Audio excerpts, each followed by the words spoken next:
গর্বিত, অগ্নিমিত্রা পাল গর্বিত, বিশ্বনাথ কারক গর্বিত, বঙ্কিম ঘোষ গর্বিত। তার কারণ আমরা হিন্দুদের ভোটে জিতে এমএলএ হয়েছি, আমরা মুসলমানের ভোটে জিতে এমএলএ হয়নি। আমরা বিজেপির এমএলএ এমপিরা হিন্দু এবং জনজাতিদের ভোটে জেতা এমএলএ। এই সরকার মোল্লাদের সরকার, এই সরকার মুসলমানদের সরকার, এই সরকার আনসারুল বাংলার 7 সেকেন্ডের সরকার। গীতার জন্য, বেদের জন্য, উপনিষদের জন্য, রামায়ণের জন্য, মহাভারতের জন্য, মা শারদামণির জন্য, জগৎগুরু রামকৃষ্ণদেবের জন্য, ঠাকুর অনুকূল চন্দ্রের জন্য, স্বামী প্রণবানন্দের জন্য যতবার যা খুশি করুন, জেলে দেন, সাসপেন্ড করুন, মারুন, গাড়ি ভাঙুন, যা খুশি করতে পারেন। গর্বিত হিন্দু। আরএসএস 100 বছর ধরে হিন্দুদের সংগঠিত করা চালিয়ে গেছে। 1000 বছরের পরাধীনতার পরে আমাদের ধর্ম, সংস্কৃতি, পরম্পরাকে জাগিয়ে তুলে আর রাষ্ট্র নির্মাণ, ব্যক্তি নির্মাণের মাধ্যমে রাষ্ট্র নির্মাণের কাজ করে চলেছে। তো রাষ্ট্রকেও রাস্তা দেখাতে হয়। রাষ্ট্রীয় স্বয়ংসেবক সংঘের সরসংঘচালক রাষ্ট্রকে মাঝে মধ্যে রাস্তা দেখান, সেটা গ্রহণ করা উচিত। এর দ্বারাই আমরা সমৃদ্ধশালী হয়েছি দুনিয়াতে। হিন্দুত্ব ভারতবর্ষেরও ভবিষ্যৎ, বিশ্বেরও ভবিষ্যৎ। সবাইকে নিয়ে বেঁচে থাকার জিও আর জিনে দো, এই যে মতবাদ, এটা কেবল ভারতীয় এবং হিন্দুদের মধ্যেই আছে। যাদের মধ্যে নাই তারা নিজেরা ধ্বংসপ্রাপ্ত হচ্ছে। উনি এসেছেন সাংগঠনিকভাবে, উনি বৈঠক নিয়েছেন সমাজের জন্য, যেভাবে বক্তব্য রেখেছেন সমাজকে গড়ার জন্য। এটা অত্যন্ত আমার মনে হয় যে আনন্দের, সৌভাগ্যের যে উনি এসেছেন এতদিনের জন্য। এবং তাতে যদি 26-এ হিন্দুরা যদি সংগঠিত হয়, ওয়াই নট? হিন্দুরা সংগঠিত হলেই, হিন্দুদের জন্য কোনো কথা বললেই সেখানে এখানকার মানুষের প্রবলেম হয়ে যায়। টিএমসির প্রবলেম হয়, সিপিএমের প্রবলেম হয়, কংগ্রেসের প্রবলেম হয়। কিন্তু অন্য ধর্মের এই ধরনের যদি কথা বলা হয় তখন কিন্তু সেখানে প্রবলেম হয় না। আমরা আগেও দেখেছি কিভাবে জনাব ফিরাদ হাকিম উনি বলেছেন, কারোর সাথে কারোর কম্প্যারিজন করছি না, কম্প্যারিজন করাটা ঠিকও নয়, কিন্তু সবসময়তে হিন্দুদের কথা হলেই এইটা সবসময়তে কোনো কিছুর সাথে ইন্টারলিঙ্ক কেন করা হয়?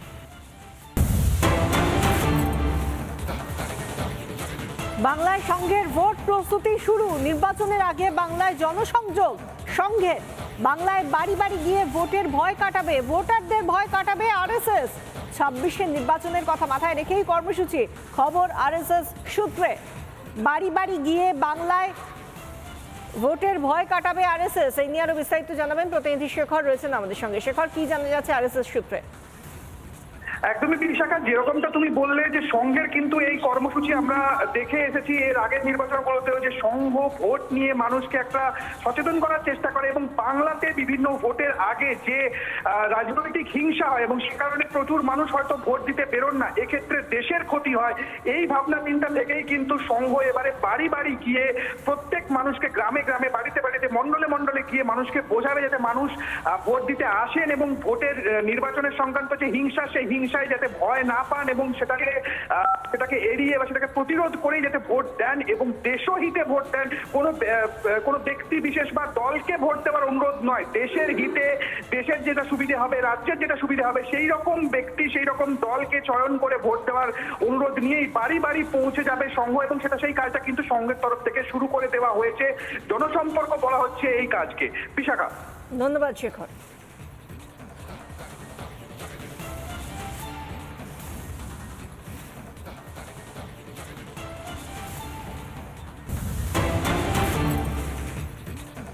বাংলায় সংঘের ভোট প্রস্তুতি শুরু। বাংলায় ভোট প্রস্তুতি শুরু, সেই নিয়ে আমাদের প্রতিনিধি কথা বলছিলেন। নির্বাচনের আগে বাংলায় জনসংযোগ সংঘের।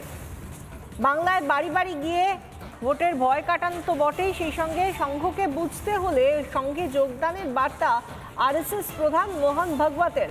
সংঘের উদ্দেশ্যে ভারতের উন্নতিতে যোগদান।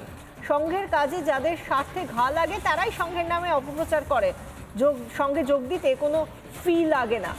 সংঘে যোগদান করে সংঘকে বুঝুন, ভালো না লাগলে বেরিয়ে যান, মন্তব্য আরএসএস প্রধান মোহন ভাগবতের।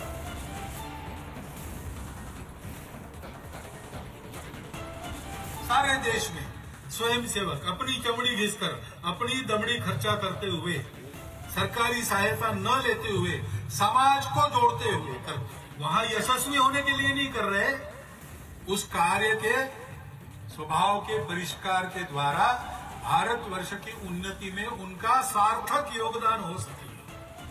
ठीक ढंग से सब चले, इसके लिए कर रहे हैं। और जिनको डर लगता है कि इस कार्य के बढ़ने से अपने स्वार्थ की दुकान बंद हो जाएंगे, वो तरह तरह का अपप्रचार भी करते हैं, बाधाएं भी आती हैं।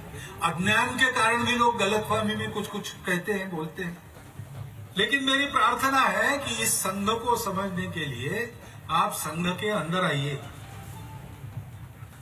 अंदर आने की फीस नहीं है, औपचारिक सदस्यता नहीं है, मन की मर्जी है तब आ सकते हैं, अगर मर्जी उखड़ गई तो आप बाहर जा सकते हैं। मन मर्जी से करने वाला काम है। अंदर से आइए, संघ को देखिए। ये तो प्रेम के आधार पर चलने वाला काम है, इसमें कोई जबरदस्ती होती नहीं, इसमें कोई स्वार्थ की लालच दिखाई जाती नहीं। उल्टा है, यहाँ मिलेगा कुछ नहीं, आपके पास है वो सब देना पड़ेगा।